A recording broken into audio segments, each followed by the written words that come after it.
Hi అందరికీ, నీతి కథల ఛానల్కు స్వాగతం.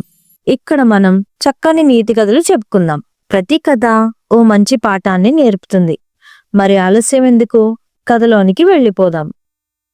ఒక పెద్ద అడవిలో జంతువులన్నీ కలిసిమెలిసి జీవిస్తూ ఉండేవి.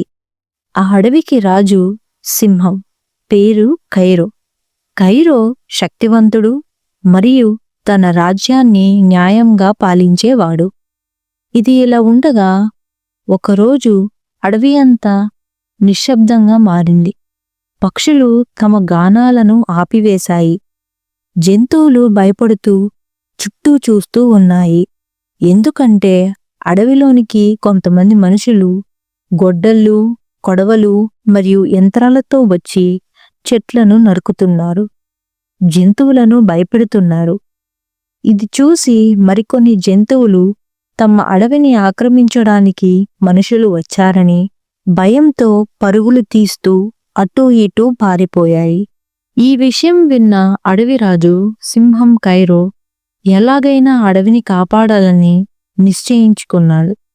వెంటనే అన్ని జంతువులను ఒకచోట సమావేశపరిచాడు. ఎలాగైనా మన ఇంటిని రక్షించుకోవాలి అని తోటి జంతువులకు ధైర్యం చెప్పాడు. కాని కొన్ని జంతువులు మనుషులకు భయపడి మేము పారిపోతాము, యుద్ధము చేయలేము అన్నాయి. మరికొన్ని జంతువులు సింహం కైరో యొక్క మాటలను నమ్మి మేము మీతో కలిసి పోరాడుతాం మహారాజా అంటూ ముందుకు వచ్చాయి. అప్పుడే ఒక ముదిరిన తాబేలు ముందుకు వచ్చి ఇలా అన్నది, మనం బలంతో కాదు, తెలివితేటలు ఉపయోగించి మనమందరం కలిసికట్టుగా మనుషులను ఈ అడవుల నుండి తరిమి కొట్టాలని హితబోధ చేసింది. మరుసటి రోజు ప్రణాళిక అమలు చేశాయి. పక్షులు వాటి కూర్తలతో నేల మీద ఉన్న జంతువులకు సైగ చేశాయి. కోతులు చెట్ల మీద నుండి పండ్లను మరియు రాళ్లను విసురుతూ మనుషులను గందరగోళంలోనికి గురిచేశాయి. చిన్న జంతువులు అమర్చిన ఉచ్చులలో కొంతమంది మనుషులను పడేలా చేశాయి.